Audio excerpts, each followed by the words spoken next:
di tempat yang mulia ini, di Masjid Nurul Iman. Semoga melalui masjid ini kita dapat mengambil cahaya-cahaya iman dan masuk ke dalam hati kita. Nabi besar Muhammad sallallahu alaihi wasallam.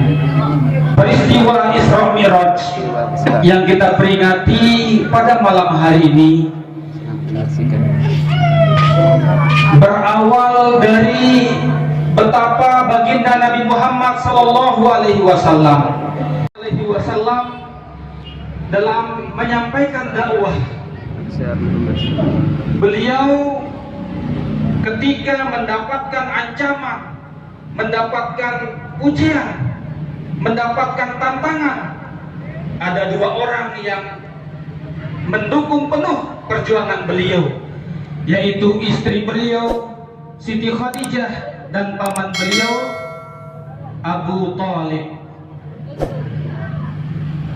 Inilah orang yang mendukung penuh perjuangan beliau sehingga tantangan, rintangan itu sedikit bisa teratasi. Lawan yang mengorbankan kekayaannya, kehormatannya, kemuliaannya untuk berjuang membela, membantu Rasulullah SAW. Abu Thalib memelihara baginda, menjaga baginda Nabi besar Muhammad SAW dari ancaman-ancaman kafir Quraisy. Namun sebelum terjadi Isra Mi'raj itu, para jamaah, dua orang yang menjadi penyangga dakwah Rasul meninggal dunia. Istri beliau tercinta Siti Khadijah, yang darinya beliau mendapatkan keturunan, termasuk salah satunya adalah Siti Fatimah, yaitu Fatimah binti Rasulullah sallallahu alaihi wasallam, yang melalui Siti Fatimah ini tersebar ke seluruh dunia keturunan baginda Nabi besar Muhammad sallallahu alaihi wasallam. Aisyah pun merasa cemburu terhadap perlakuan baginda Nabi besar Muhammad sallallahu alaihi wasallam kepada kerabat Siti Khadijah. Dan Nabi Muhammad sallallahu alaihi wasallam seringkali menceritakan kebaikan-kebaikan Siti Khadijah. Suatu ketika Siti Aisyah ini menampakkan kecemburuannya di hadapan baginda Nabi besar Muhammad sallallahu alaihi wasallam. Wahai Rasulullah, Khadijah itu mana janda, lagi tua, apa tak bisa dilupain gitu. Terdengar oleh Fatimah binti Rasulullah sallallahu alaihi wasallam. Siti Fatimah merasa kecewa dan sedih, seolah-olah ibunya direndahkan. Tetapi Rasulullah SAW untuk supaya tidak terjadi konflik antara Siti Fatimah dengan Siti Khadijah ini, maka Rasulullah SAW memanggil Siti Fatimah, wahai anakku, katakan kepada Siti Khadijah, katakan kepada Aisyah, ibumu Siti Aisyah, walaupun ibuku janda, tetapi bisa menikahi perjaka, orang anak muda.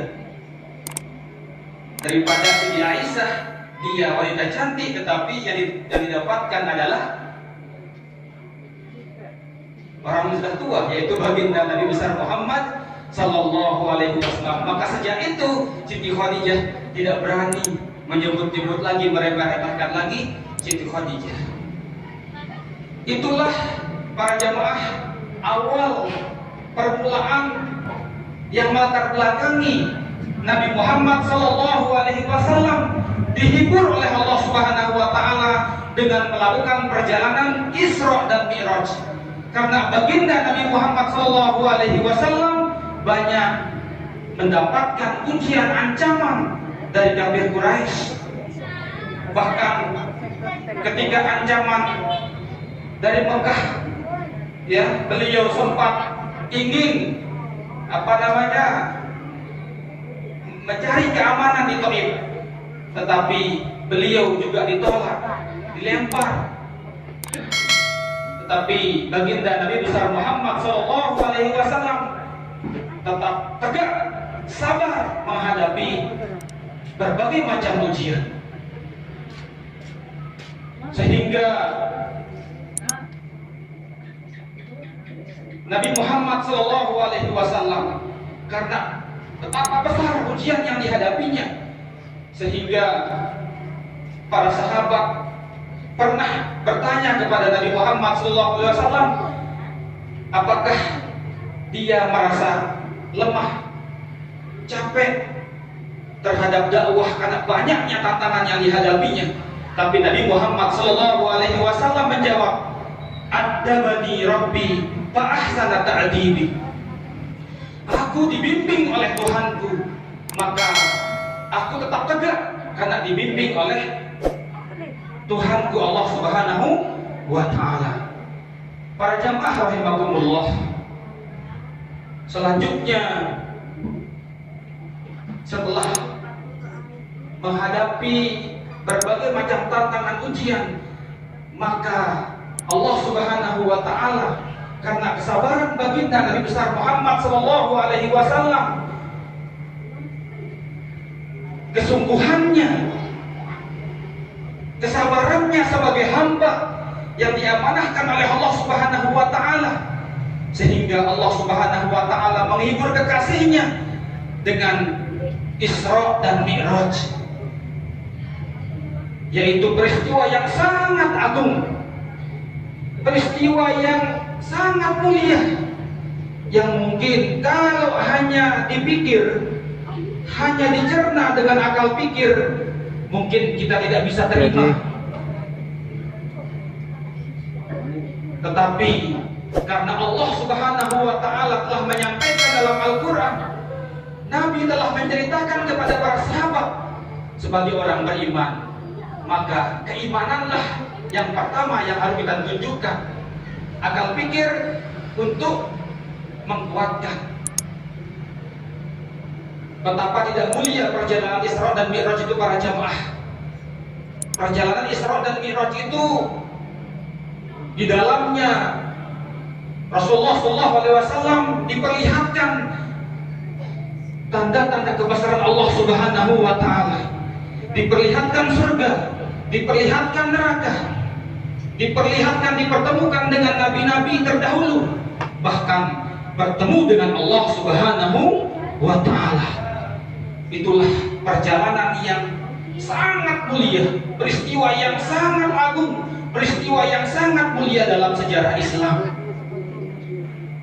Maka para jamaah rahimakumullah, alhamdulillah di masjid ini memperingati Isra dan Mi'raj. Apakah rutin para jamaah? Maulid juga rutin? Alhamdulillah. Para jamaah rahimakumullah, kalau sesuatu itu sudah jelas hadisnya, ayatnya, maka kita tidak boleh tawar-menawar, harus kita taati. Sholat tidak perlu tawar-menawar mikir boleh apa enggak atau apa, wajib kita kerjakan.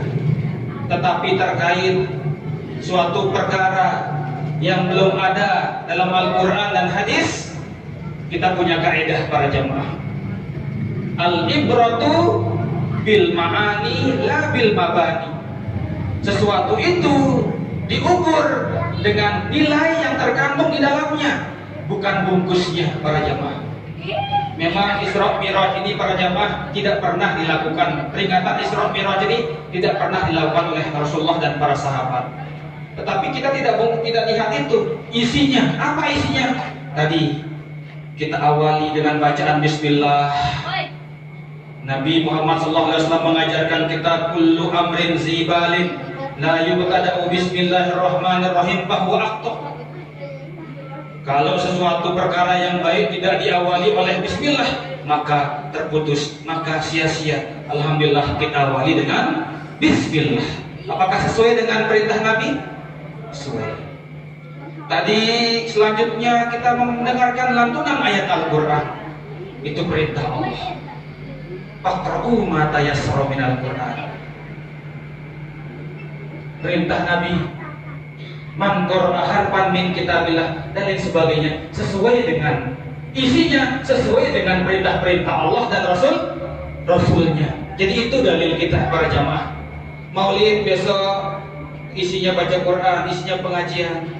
Niat kita baik, ikhlas, saling menasihati, maka insya Allah akan bernilai ibadah di sisi Allah Subhanahu wa ta'ala. Para jamaah rahimakumullah, peristiwa Isra dan Mi'raj yang dilalui, yang dijalani oleh baginda Nabi Muhammad SAW ditegaskan oleh Allah, diceritakan oleh Allah dalam Quran surah Al-Isra yang dibacakan oleh Khalid tadi. A'udzu billahi minasyaitonir rajim. Subhanalladzi asra bi 'abdihi laila minal masjidil haram ilal masjidil aqsa alladzi barakna haulahu linuriyahu min ayatina innahu huwas samiul basir. Maha suci Allah yang telah memperjalankan hambanya dari Masjidil Haram ke Masjidil Aqsa, yang telah kami berkahi sekelilingnya untuk kami perlihatkan tanda-tanda kebesaran kami. Jadi ayat ini para jamaah didahului oleh Subhana. Sekali lagi para jamaah, ayat yang tadi itu yang menceritakan Isra dan Mi'raj itu diawali dengan kalimat Subhana. Kalau Allah memulai sesuatu perkara dengan kalimat Subhana, berarti suatu peristiwa itu adalah peristiwa yang dahsyat, peristiwa yang luar biasa. Karena makna Subhana para jamaah, setidaknya di apapun nama tafsirnya, setidaknya ada dua makna Subhana. Yang pertama adalah Subhana, maknanya Maha suci Allah. Tanzih, Maha suci Allah, tidak punya kekurangan, bersih dari segala sifat-sifat kekurangan.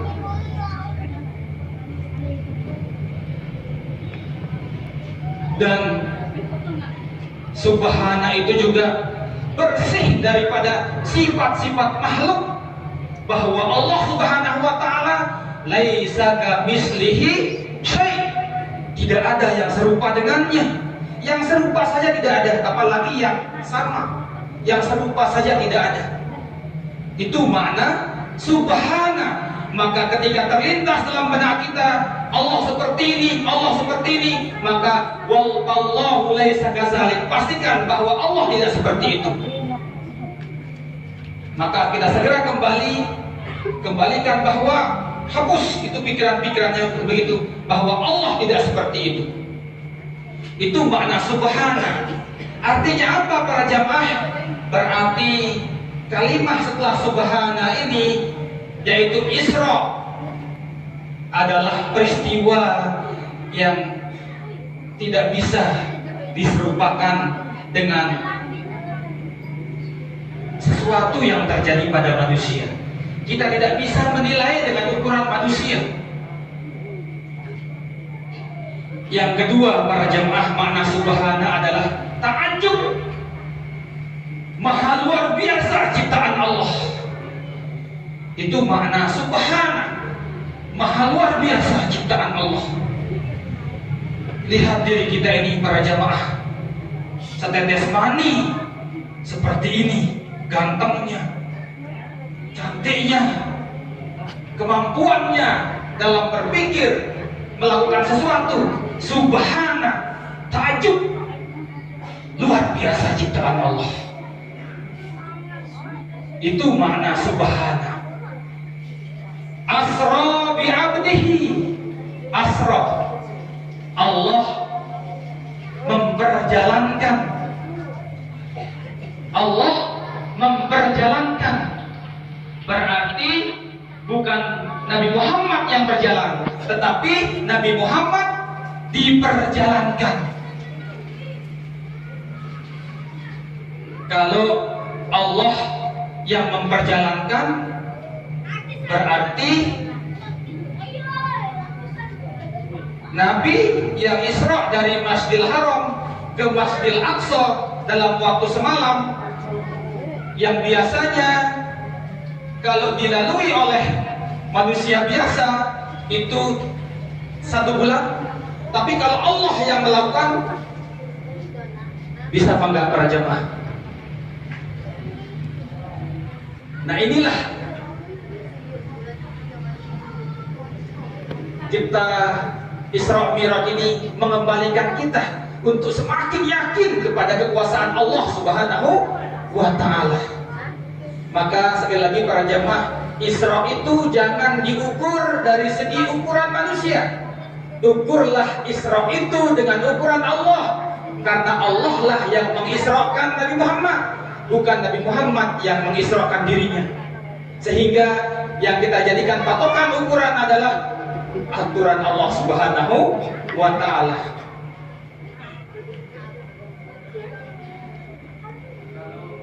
Para jemaah rahimakumullah, kalau semut berjalan dari Dompu ke Labuhan Tanu itu kira-kira bisa apa enggak, berapa hari itu?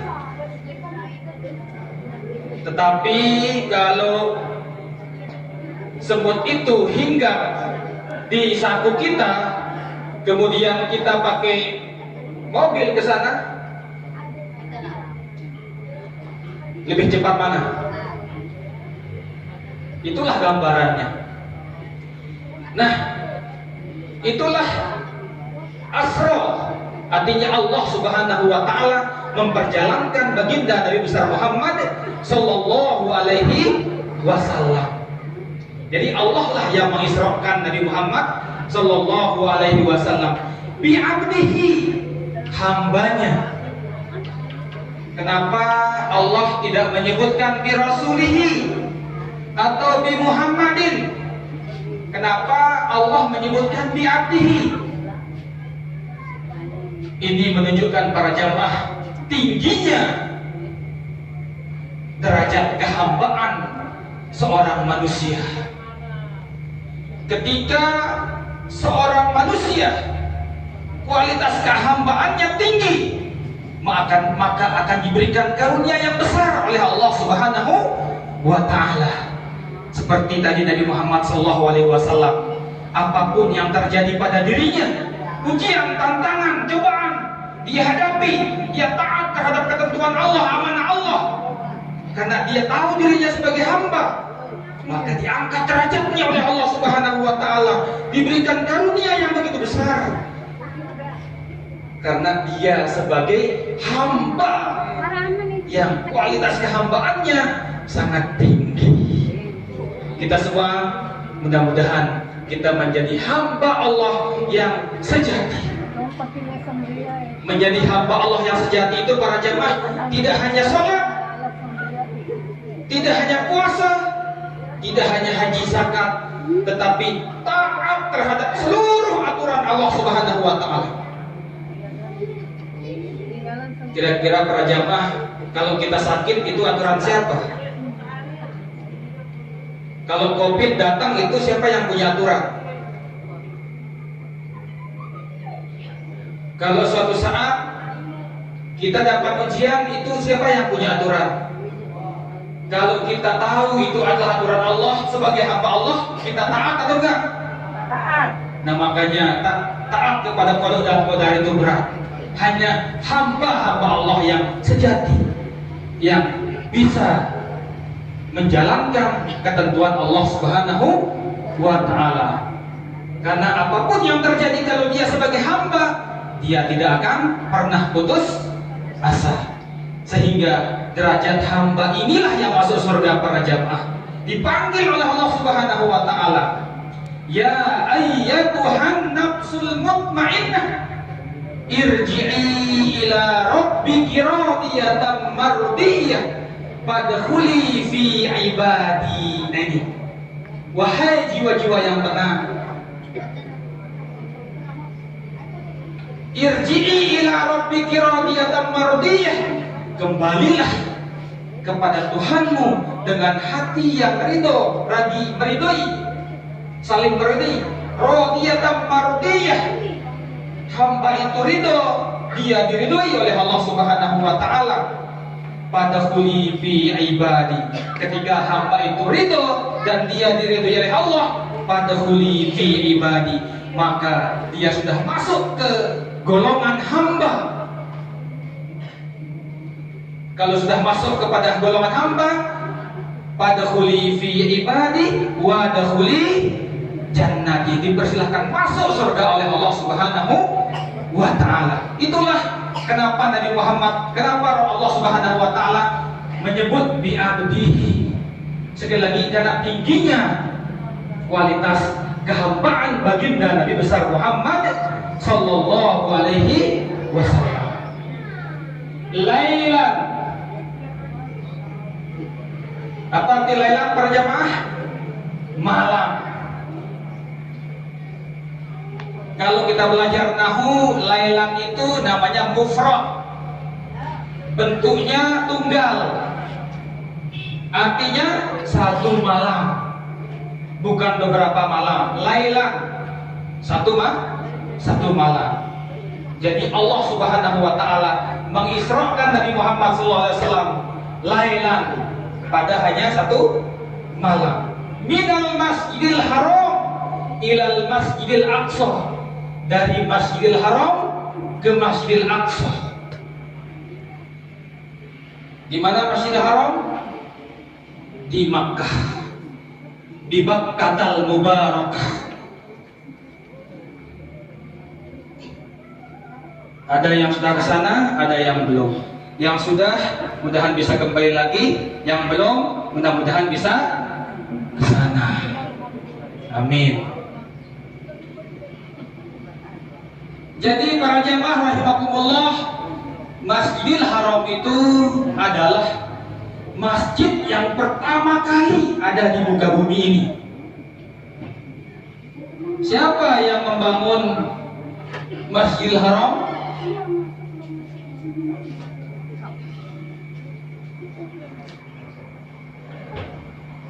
Allah Subhanahu wa taala berfirman, "Inna awwala baitin budi'a lin-nasi." Sesungguhnya rumah Allah, masjid yang pertama kali ada di muka bumi itu adalah, yaitu Masjidil Haram tadi. Budi'a lin-nas, dibangun untuk manusia. Jadi dibangun untuk manusia. Berarti kalau dibangun itu ada yang membangun, ya. Dibangun untuk manusia. Tadi ada jemaah yang mengatakan Nabi Ibrahim yang membangun. Tetapi dalam Al-Quran disebutkan, wa idh yarfa'u Ibrahimul qawa'ida minal bait wa Ismailu Rabbana taqabbal minna innaka antal alim. Idh yarfa'u Ibrahimu, tatkala Nabi Ibrahim itu yarfa'u, apa arti yarfa'u? Mengangkat. Berarti kalau mengangkat itu pondasinya sudah ada. Qawaidah itu ya rangka bangunannya. Wa Ismailu, dibantu oleh Ismail. Berarti Nabi Ibrahim hanya menaikkan bangunannya, menampakkan, tetapi tanda bahwa itu adalah Baitullah telah ditetapkan, dibangun oleh Allah Subhanahu wa taala. Karena para jamaah, ketika Nabi Ismail berserta Siti Hajar ditempatkan di tanah tandus itu, Ya, Nabi Ismail masih kecil, ya. Nabi Ismail masih kecil. Tentu kalau masih kecil tak bisa bantu bapaknya. Ya. Jadi Allah berfirman, ada cantiknya Dede. Rabbana inni askantu min zurriyyati biwadin ghairi zi zar'in inda baitikal muharram. Ya Allah, aku tempatkan Siapa namanya? Hansa bilang. anak keturunanku di tanah yang tandus yang tidak ada tumbuhan. Inda baitikal muharram, di dekat di sisi Senyum. tanah haram. Yaitu yang dimaksudkan tadi Masjidil Haram. Berarti Nabi Ismail sudah ada tanah haram itu ketika Nabi Ismail masih kecil, sebelum dibangun oleh, sebelum ditinggikan oleh Nabi Ibrahim dan Nabi Ismail. Artinya para jamaah, kenapa kemudian Ka'bah itu menjadi kiblat kita para jamaah? Karena memang itu rumah atau masjid yang pertama diletakkan di bumi oleh Allah Subhanahu wa Ta'ala untuk disiapkan untuk manusia. Sehingga ayat yang tadi mengatakan inna awwala baitin wudi'a lin-nasi wudi'a lin-nas. Jadi bukan Nabi Ibrahim yang membangun, tetapi Nabi Ibrahim meninggikan. Tetapi yang membangun, yang meletakkan adalah Allah Subhanahu wa Ta'ala. Sudah ada pakotnya. Kemudian dari Masjidil Haram ke Masjidil Aqsa. Kenapa ke Masjidil Aqsa para jamaah? Karena Masjidil Aqsa itu adalah masjidnya, tempat kehidupan para nabi. Nabi Isa hidup di sana, Nabi Musa hidup di sana, nabi-nabinya para Bani Israel hidup di sana. Sehingga Nabi ingin menyampaikan bahwa risalah yang dibawa oleh baginda Nabi besar Muhammad SAW adalah kelanjutan daripada risalah-risalah yang dibawa oleh Nabi terdahulu. Bahwa apa yang dibawa oleh Nabi Adam, Nabi Nuh sampai Nabi Isa adalah satu, ani'budullah, mengajak manusia untuk menyembah Allah Subhanahu wa Ta'ala. Itulah kenapa minal Masjidil Haram ilal Masjidil Aqsa alladzi barakna haulah, yang diberkahi sekelilingnya. Karena para jamaah rahimakumullah, kenapa diberkahi? Dikatakan diberkahi. Kalau ada orang soleh, apalagi kelasnya para nabi, para jamaah, pasti tempat itu diberkahi oleh Allah Subhanahu wa Ta'ala.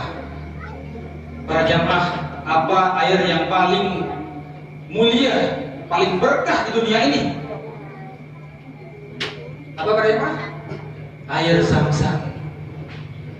Kenapa air Zam-Zam itu berkah? Kenapa air Zam-Zam itu mulia? Karena air Zam-Zam itu berada di bawah Ka'bah, yang di atasnya orang keliling tawa beribadah di atasnya, sehingga diberkahi oleh Allah Subhanahu wa Ta'ala. Dan keberkahannya pun bisa kita bawa ke sini. Kita bawa dari Mekah, bahkan kita beli di toko-toko yang menjual air Zam-Zam. Ma'u Zam-Zam 5 suriba. Air Zam-Zam itu tergantung niat kita meminumnya. Kita niatkan obat, bisa jadi obat barokah sekali. Artinya apa para jamaah? Hati-hati kalau ada orang mulia, kalau ada orang soleh, para habaib, suriah Rasulullah, itu orang-orang mulia. Tolong jangan sampai disakiti, tapi kita harus ambil barokah.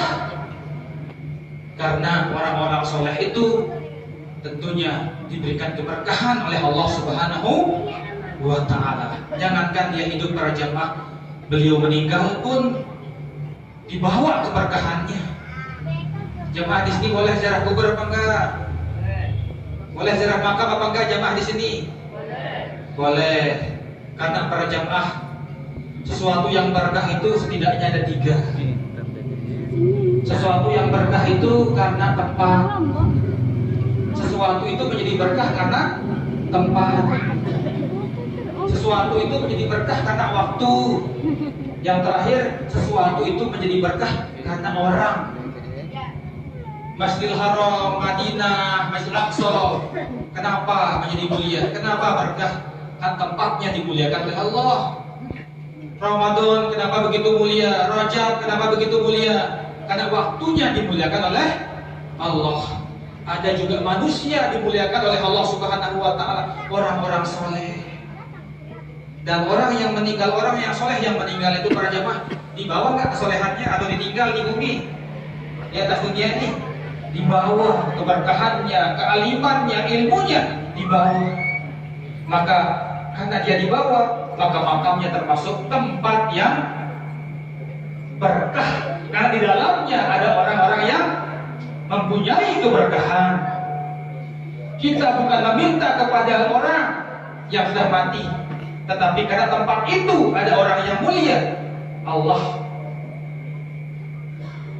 memuliakan tempat itu. Barangkali dengan kita berdoa di sana, Allah mengabulkan doa kita. Ketika kita ke ziarah makam para jamaah, kita minta ke orang yang mati atau kita minta kepada Allah? Allah. Tetapi kita doakan juga orang yang mati, kita doakan diri kita kepada Allah. Tapi kadang-kadang orang salah menilai, Minta kita apa? dianggap Minta buangnya. minta Buangnya apa uang? itu para jamaah. Itulah kenapa Masjidil Aqsa itu barokna haul. Berbicara Isra Mi'raj para jamaah terlalu panjang ceritanya. Mungkin kami singkat saja. Intinya para jamaah, bagaimana kita bisa mengambil pelajaran dari sejarah Isra Mi'raj ini. Di antara sesuatu yang luar biasa yang dilihat, yang diperlihatkan kepada baginda Nabi besar Muhammad Sallallahu Alaihi Wasallam para jamaah adalah bahwa Nabi Muhammad itu bisa melihat akibat-akibat apa yang dilakukan oleh orang atau manusia, bisa dilihat, diperlihatkan akibat-akibat perbuatan-perbuatan manusia. Sehingga dalam perjalanan Isra dan Mi'raj baginda Nabi besar Muhammad Sallallahu Alaihi Wasallam, baginda Nabi melihat orang-orang yang memukul kepalanya dengan besi sampai berdarah-darah, sampai hancur. Ketika hancur, kembali kepalanya seperti biasa, lagi dipukul sampai berdarah-darah, lagi kembali kepalanya lagi dipukul, dan terus seperti itu. Sehingga Nabi bertanya, wahai Jibril, siapakah orang itu? Kemudian Jibril alaihissalam menjawab, wahai Rasulullah, itu adalah golongan umatmu yang kepalanya berat untuk melaksanakan sholat. Ya, na'udzubillah. Itu gambaran orang-orang yang enggan, malas melaksanakan sholat. Padahal sholat itu para jamaah kebutuhan sebetulnya. Tidak hanya kewajiban, tetapi juga kebutuhan. Yang namanya kebutuhan pasti kita cari. Kita cari dan kita cari yang namanya kebutuhan. Saat ini ibu-ibu di belakang, di luar sedang mencari minyak goreng, ya, karena dia butuh, sedangkan stoknya langka, mulai berkurang ini. Kenapa ibu-ibu cari minyak goreng? Karena butuh. Nah, begitu juga sholat ini kebutuhan. Sebagai hamba Allah, sedetik pun kita kalau dilepas oleh Allah, hancur kita para jamaah. Maka karena kita butuh kepada Allah, maka sholat adalah cara kita mendekatkan diri kepada Allah Subhanahu wa ta'ala. Berbisik, bermunajat, berdoa, memohon kepada Allah Subhanahu wa ta'ala. Para jamaah, setelah kita sholat, kita pergi ke sawah, kita pergi ke kantor, kita pergi cari rezeki. Para siswa pergi ke sekolah, ibu-ibu ada yang pergi ke pasar, bapak-bapak ada yang ke toko, ada yang ke gunung dan lain sebagainya. Namun setelah itu lagi datang, misalnya tadi sholat subuh, setelah sholat subuh pergi cari rezeki. Setelah cari rezeki datang sholat zuhur, kembali laksanakan sholat zuhur. Setelah sholat zuhur lagi kerja aktivitas. Datang maghrib, kerjakan maghrib.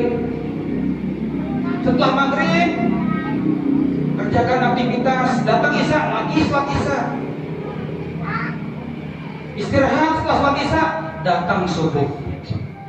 Kira-kira para jamaah, sholat itu para jamaah nantikan atau gimana? Kita tunggu nggak dia tuh?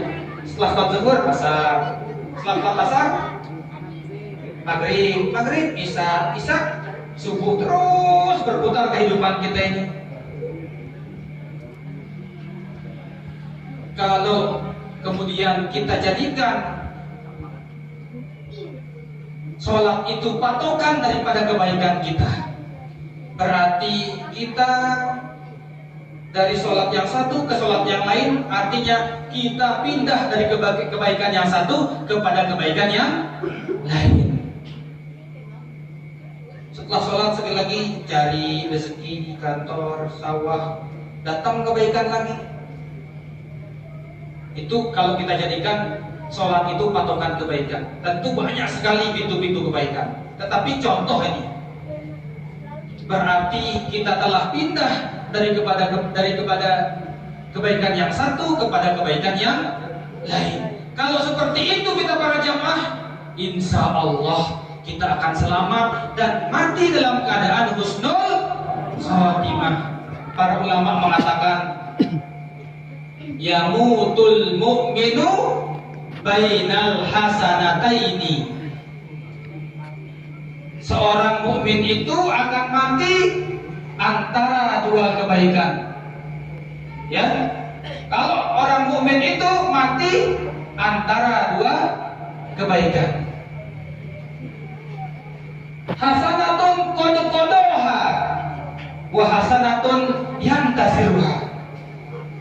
Antara kebaikan yang telah dilakukan. Tadi sholat isya para jemaahnya, kita sudah melakukan qada-qadaha, kita telah melaksanakan satu kebaikan. Wa hasanatun yantasiruha, dan kita menanti kebaikan berikutnya, yaitu sholat subuh.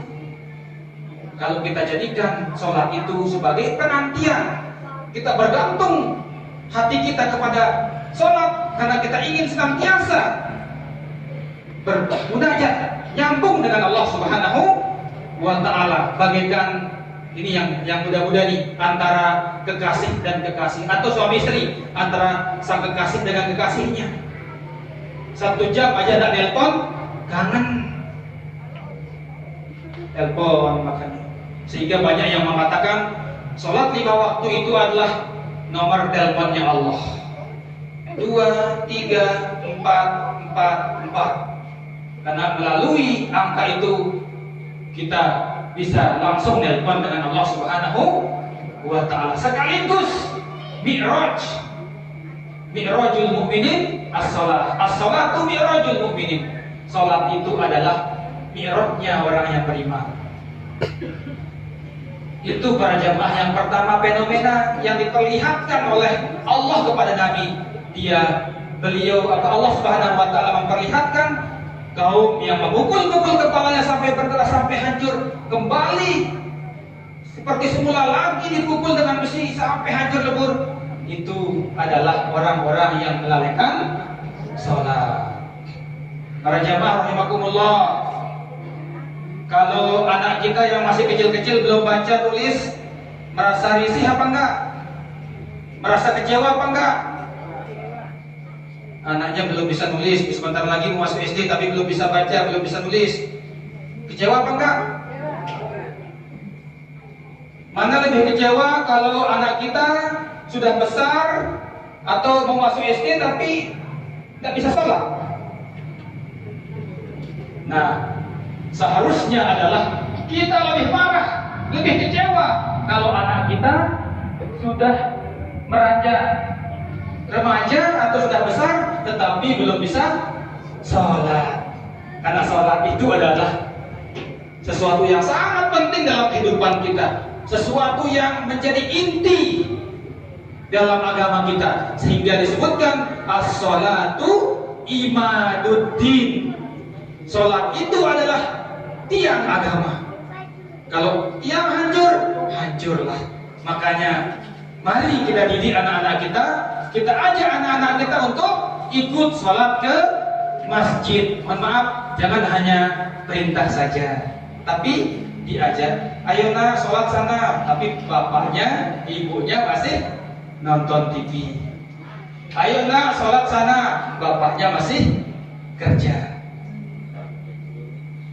Tentu metode yang paling luar biasa, yang paling efektif adalah kita sebagai teladan bagi anak-anak kita. Insya Allah cepat. Ayo nak sholat nak, dan gandeng tangannya insya Allah. Tetapi insya Allah di masjid ini ramai. Insya Allah anak-anak juga ramai ikut sholat. Mudah-mudahan anak-anak kita menjadi anak-anak yang soleh. Sebagaimana doa tadi, Allahumma ja'alna muqimas sholah wa min zurriyati Rabbana wa taqabbal doa. Ya Allah, jadikanlah kami orang-orang yang selalu menegakkan sholat. Begitu juga anak cucu kami.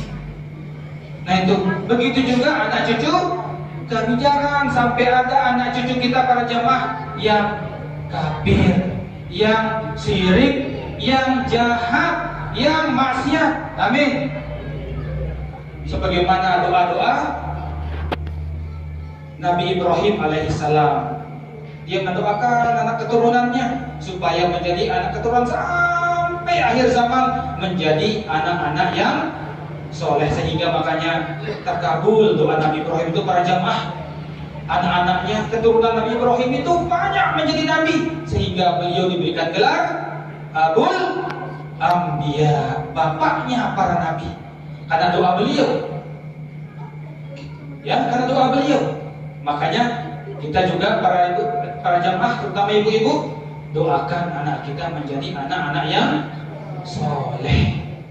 Nah itu. Berikutnya para jamaah, Allah juga memperlihatkan kepada baginda Nabi besar Muhammad sallallahu alaihi wasallam, ada sekelompok kaum yang menanam suatu pohon tumbuhan. Pada hari itu juga dia langsung panen. Hari itu dia tanam, hari itu dia panen. Heran Nabi, wahai Jibril, siapakah itu? Kemudian Jibril menjawab, itulah orang-orang yang terus berjuang untuk agama Allah dengan hartanya, jiwanya, tenaganya, pikirannya, ilmunya, dan lain sebagainya. Jadi orang yang selalu berjuang di jalan Allah, tidak hanya dengan jiwa, tetapi juga dengan harta, membangun masjid, membangun sekolah, membangun fasilitas umum untuk kemaslahatan masyarakat, mengajarkan ilmu-ilmu,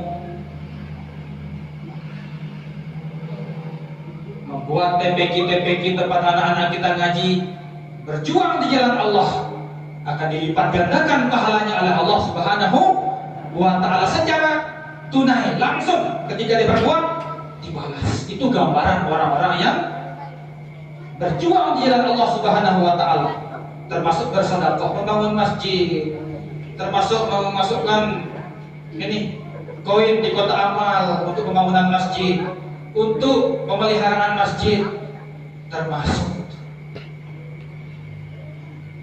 itu para jamaah. Mudah-mudahan kita semua tetap punya semangat berjuang memperjuangkan agama kita, agama Islam, dan terus turun-temurun ke anak kita sampai hari kiamat.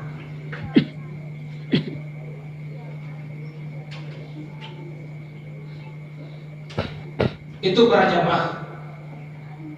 Selanjutnya para jamaah, Allah Subhanahu wa taala juga memperlihatkan kepada baginda Nabi besar Muhammad sallallahu alaihi wasallam sebuah pohon di tengah jalan. Setiap tidak ada sehelai benang pun yang lewat pasti akan robek, akan mengganggu orang-orang yang berjalan kaki. Kemudian Nabi bertanya kepada Jibril alaihissalam, apakah itu wahai Jibril? Kemudian Jibril menjawab, itu gambaran orang yang suka nongkrong di pinggir jalan dan mengganggu orang-orang yang berjalan. Apalagi gosip-gosipan, ya, mengganggu orang-orang yang berjalan. Nih, mungkin ada yang muda-mudi, ya, kalau ada cewek lewat diganggu mungkin, ya. Nah itu, jadi kita tidak boleh mengganggu orang karena mungkin orang sedang punya kebutuhan, ingin segera menyelesaikan kebutuhannya, hajatnya, sehingga kita tidak boleh mengganggu pejalan, orang-orang yang berjalan. Kemudian Allah Subhanahu wa taala juga memperlihatkan kepada baginda Nabi besar Muhammad SAW orang yang berenang di sebuah sungai, yang sungai itu adalah airnya adalah darah. Kemudian Nabi bertanya kepada kepada Jibril, siapa itu wahai Jibril? Kemudian Jibril menjawab, itulah orang-orang yang memakan riba. Nauzubillah. Riba itu kita kasih orang pinjam uang dalam perjanjian, dia kembalikan lebih ke kita. Pinjam uang 1 juta, kembalikan 1.100.000 ya. Kalau lewat tempo 1,5 juta, itulah riba. Kemudian banyak lagi peristiwa-peristiwa lain yang diperlihatkan oleh Allah Subhanahu wa taala kepada baginda Nabi besar Muhammad sallallahu alaihi wasallam, karena tujuan daripada Isra dan Mi'raj itu adalah linuriyahu min ayatina. Allah ingin menghibur Nabi dengan cara memperlihatkan kekuasaan keagungan Allah Subhanahu wa taala, sehingga Nabi bisa bertemu dengan para nabi. Di langit pertama dengan Nabi Adam, di langit kedua dengan Nabi Isa dan Yahya, di langit ketiga dengan Nabi Yusuf, di langit keempat dengan Nabi Harun, ke langit kelima dengan Nabi Musa, langit keenam dengan Nabi Ibrahim, langit ketujuh dengan Nabi Ibrahim alaihissalam, kemudian Nabi ke Sidratul Muntaha bertemu dengan Allah Subhanahu wa taala. Jadi linuriyahu min ayatina, Allah memperlihatkan betapa agungnya kekuasaan Allah Subhanahu wa taala. Para jemaah rahimakumullah, sebenarnya tiap hari ini banyak sesuatu yang agung dari ciptaan-ciptaan Allah yang kita lihat. Tetapi karena tiap hari kita lihat sehingga kita anggap biasa. Karena saking tiap hari kita biasa, tiap hari kita lihat sehingga menjadi biasa. Di lingkungan-lingkungan kita ini banyak yang luar biasa. Para jamaah, Maka melihat di sini ada banyak para jamaah yang menanam asam di depan rumahnya, betul ya? Di depan rumah kita ada asam. Di sana juga ada mangga madu. Di sana juga ada rambutan. Kenapa? Padahal tanahnya satu para jamaah, satu tanahnya. Kenapa yang ini rasanya asam? Ini rasanya manis, ini rasanya kecut. Apakah di dalam tanah itu ada rasa kecut, ada rasa manis, ada rasa asam? Itu sebetulnya salah satu keagungan, kedahsyatan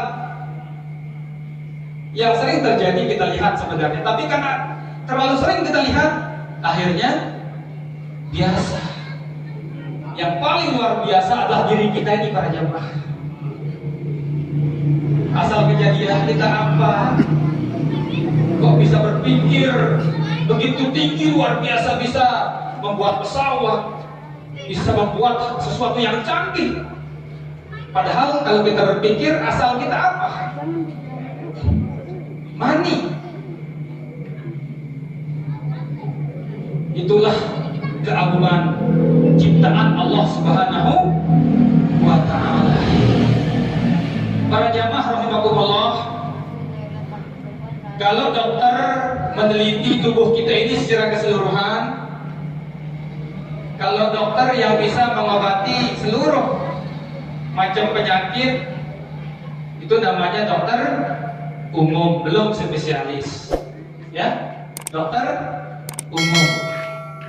Semakin diteliti tubuh kita ini para jamaah, ketika orang itu mendapatkan ilmu dari Allah, maka sesuatu yang bisa diteliti keahliannya itu semakin berkurang. Contoh, kalau tadi dokter umum sakit apa-apa semua, telinga, mata, apa bisa. Tetapi kalau sudah spesialis, cuma satu.